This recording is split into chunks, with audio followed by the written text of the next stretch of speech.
ସନ୍ଧ୍ୟାବେଳେ ବୁଲୁଛି ଆଉ କିଛି ଚାଲିଛି ଆଠ ସାରା ମୋତେ ଦେଖିଦେଲେ ଚାରିଟା ଅଟକେଇଲେ କହିଲେ କ'ଣ ହେଉଛି କୁଆଡ଼େ ବୁଲୁଛ ମୁଁ ବୁଲୁନି ନା ଡକ୍ଟର କହୁଛି ସକାଳ ସନ୍ଧ୍ୟାରେ ବୁଲା କରିବା ପାଇଁ ମୁଁ କରୁଛେ ଆଉ ମୁଁ ଏଦିନ ହଲୁଛେ ଆପଣ ତ ଫଟୋ ଦେଖେଇଲ ମୁଁ ଏକା ଲୋକ କୁଆଡ଼େ ମୁଁ ଦେଖିନି ଜାଣିନି ସେ ୟାକୁ କହିଲେ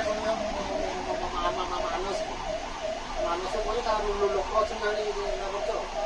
ଦେଖାଦେଖି କଲେ ସେ ମୋତେ ନେଇକି ଯାଉଛି।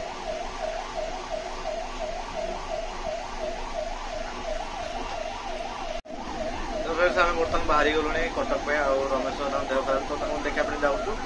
ଆଉ ଖାସ କରି ଆଜି ଆମେ ଆମ ଗାଡ଼ି ଯାଉଛୁ ହେଲା ଆଜି ଆମେ ନିଜ ଗାଡ଼ି ନିଜେ ଯାଉଛୁ ହେଲା ରେଫର ହେଇକି ଫାଷ୍ଟ ଟାଇମ୍ ହେଲା ପଛରେ ଦେଖୁଛୁ ଆମର ଏମଟି ଭାଇ ଅଛନ୍ତି ସାରଥୀ ଅଛନ୍ତି ରମେଶ ସେଠି ଶୋଇଛନ୍ତି ସେପଟେ ଜୀବନ ଭାଇକୁ ତା ସାଙ୍ଗରେ ଚନ୍ଦନ ଆମର ଆଟେଣ୍ଡର ଅଛନ୍ତି ହେଲା ତ ବର୍ତ୍ତମାନ ଆମେ ପାଖାପାଖି ପହଞ୍ଚି ଗଲୁଣି ଆମର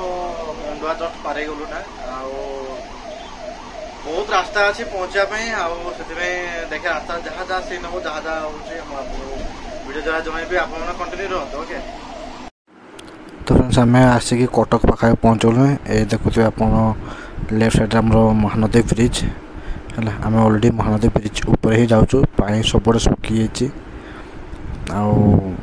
ବର୍ତ୍ତମାନ ଟିକେ ସମୟ ହେଲାକୁ ଟିକେ ଦେଖିବା ଟିକେ ଭିଡ଼ିଓ ଟିକେ କରିଦେବା କାହିଁକିନା ମୋ ଆଖି ଟିକେ ଲାଗିଥିଲା ହେଲା ଏତେ ଲଙ୍ଗ୍ ବାଟରେ ଆଉ ବର୍ତ୍ତମାନ ତ ମୁଁ ଆଗରେ ଟିକେ ବସିଛି ସେଥିପାଇଁ ଟିକେ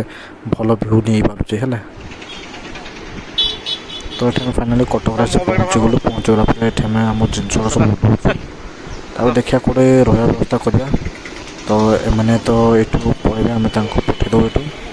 ଆଉ ଆମେ ଏଠି ଦୋଳମୁଣ୍ଡେ ହିଁ ରହିଯାଉଛି ରମେଶ ଆଉ ମୁଁ ଏଠି ରହୁଛୁ ଆଉ ବର୍ତ୍ତମାନ ଆମ ଆମ୍ବୁଲାନ୍ସ ଏଠୁ ବାହାରିଯିବ ତ ସେଠୁ ଆମେ ଆମ୍ବୁଲାନ୍ସ ଆମର ଗଲା ପରେ ତ ଆମର ରାତିରେ ଆମେ ଟିକେ ପଳେଇ ଆସିଲୁ ମାଆଙ୍କ ମନ୍ଦିର ଏଠି ଦେଖୁଥିବେ ଗୋଟେ ଛୋଟ ଛୁଆ ଏବଂ ତା ମାଆ ଦୁଇ ଜଣ ମାନେ ଭିକାରୀମାନଙ୍କୁ ଶାଢ଼ୀ ଫାଢ଼ୀ ସବୁ କପଡ଼ା ମାନେ ଦାନ ଦେଉଛନ୍ତି ମୁଁ ଜଷ୍ଟ ଟିକେ ମାନେ କ୍ୟାମେରାଟାକୁ ଜଷ୍ଟ ଏମିତି ବୁଲେଇକି ଏଥିପାଇଁ ଦେଖୁଛି କାହିଁକି ଯେମିତିକି ତାଙ୍କ ନଜର ମୋ ଉପରେ ନ ଆସିବ ତାପରେ ଫ୍ରେଣ୍ଡସ୍ ମୁଁ ବାହାରିଗଲି ସିଧା ଭୁବନେଶ୍ୱର ମୋ ଶଳା ସହିତ ବାଇକ୍ ରାଇଡ଼୍ରେ ଆଣ୍ଡ ମୁଁ ଯାଇଥିଲି ଆକ୍ଚୁଆଲି ଗୋଟେ ମୋବାଇଲ ବୁଝିବା ପାଇଁ ଯେଉଁଟାକି ଆମର ବନଶ୍ରୀ ମୋବାଇଲ ହେଲେ ଛଡ଼ା ସେଠି ତ କିଛି ହେଇପାରିଲାନି ଲାଷ୍ଟରେ ସବୁ କାମ ସାରିକି ଆମେ ରିଟର୍ନ ପାଇଁ ରେଡ଼ି ହେଇଗଲୁ ଭିଡ଼ିଓଟାକୁ ସର୍ଟକଟ୍ରେ କାଟି ହିଁ ମୁଁ ଆଜି ସେକେଣ୍ଡ ଡେରେ ପହଞ୍ଚି ଦେଇଛି ଆଉ ରମେଶର ଆମେ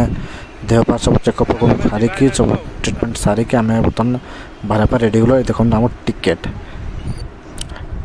ବୁକିଂ ସରିଲା ପରେ ବସ୍ ଟିକେଟ୍ ବୁକିଂ ସରିଲା ପରେ ଫାଇନାଲି ଆମେ ଆସିକି ବସ୍ରେ ବସି ପଡ଼ିଲୁ ରମେଶ ଆଉ ମୁଁ ଆଉ ବର୍ତ୍ତମାନ ଆମେ ରମେଶ ସହିତ ଆମେ ସେଟା ଚାଲିଲୁ ରିଟର୍ନ ଟୁ କେଉଁଝର ତ ଆମେ ଏଠି ବସି ପଡ଼ୁଛୁ ଦେଖନ୍ତୁ ଏଠି ପୁରାପୁରି ସୁନସାନ ସମସ୍ତେ ରାତିରେ ପୁରା ଏସି ଚିଲ୍ରେ ସମସ୍ତେ ଶୋଇକି ଯାଉଛନ୍ତି।